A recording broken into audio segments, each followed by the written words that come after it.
Hi, this is the fourth part of my occasional series of what is osteopathy, and wanted to talk about, just briefly introduce the idea of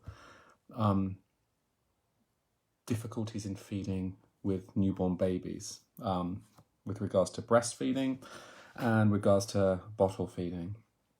The reason why it's quite a complex subject to discern why the baby is having difficulty in feeding, because number one, they can't tell you, they can't talk to you, and there can be a lot of different causative factors. It's a very complex mechanism for a baby to coordinate suck, swallow, breathe.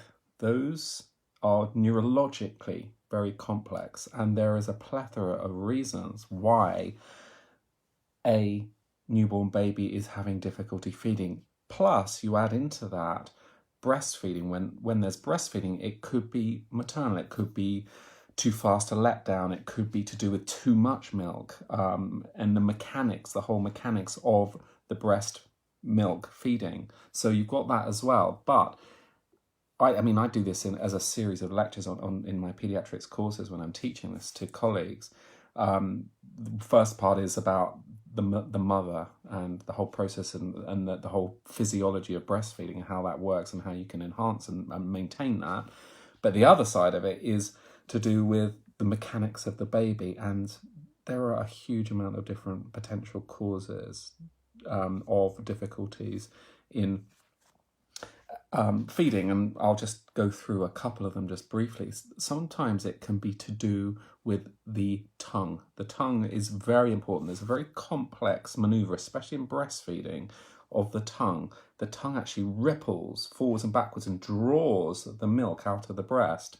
The breast has to be quite deep into the back of the throat, towards the back of the throat, and the tongue actually draws out the milk, and it's a very complex action. So first thing, tongue tie. Tongue tie is an important cause of difficulties feeding, and tongue ties can be graded between 1 and 4, and the worst is where they're tied right to the front of the tongue and the tongue can't be lifting out of the mouth, and then you can have much more subtle forms where it's tied right at the posterior. Posterior tongue tie is often not diagnosed clinically.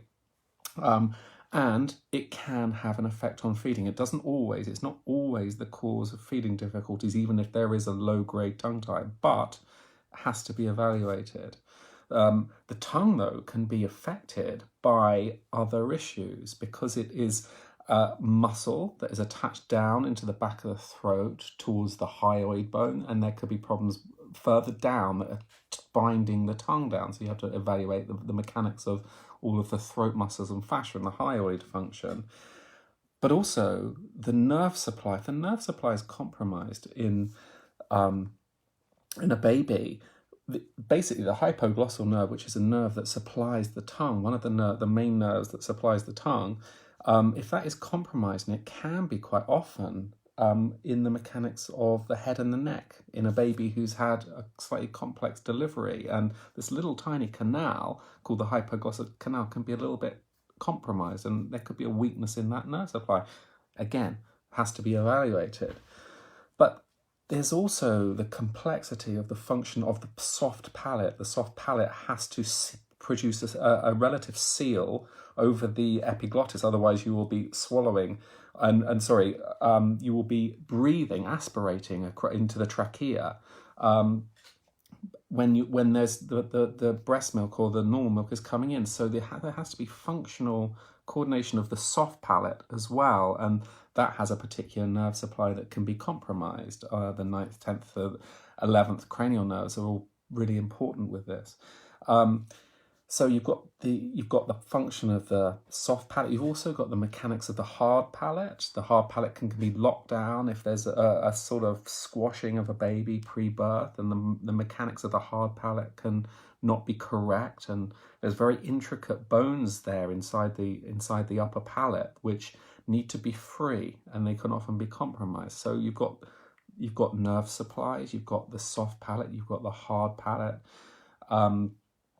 You've got The sinuses, if the sinuses of the baby aren't free and they're not able to breathe through their nose, the sip swallow breathe mechanism can be compromised.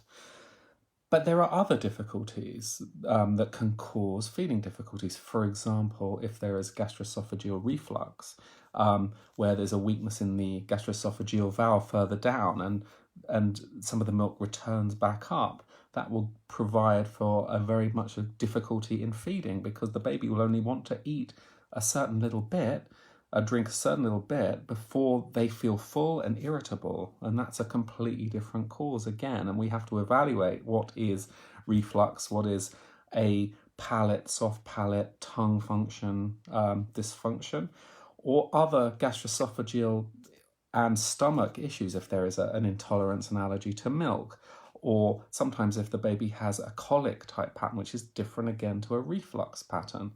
And each of these have different characters, so you have to take the case study and you have to evaluate. And I often like to see how they're feeding, to watch the mechanics of that sip, swallow, breathe, and see if they're coordinated correctly.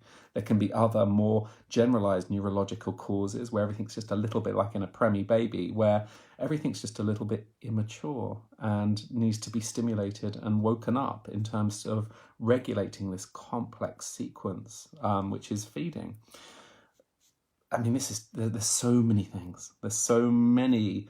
That's why I when I'm teaching this, I actually give the students a checklist where they can go through each checklist to work out what particular symptoms and what particular causes cause difficulties in feeding in a baby. And it's important to evaluate it, because it can, if a baby isn't feeding correctly, it can be very upsetting for the mother.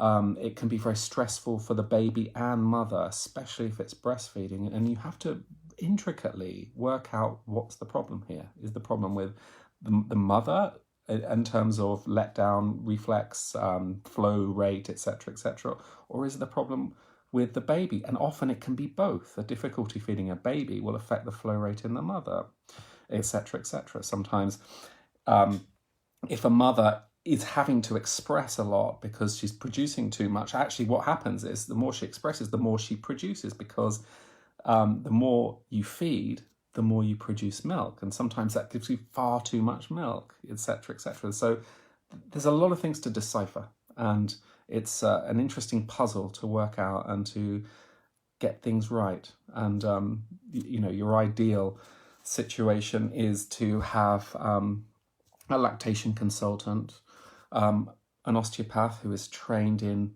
the fine dynamics of looking at this stuff, and maybe a tongue tie needs to be treated as well. So you have to look at this as a whole, and it's quite important actually to get this sorted out as soon as you can, I think, with babies, because it can have a huge impact on how happy they are and their natural growth and development. So anyway, that's an introduction. It's a huge subject, and I'll be back soon with something else. Okay.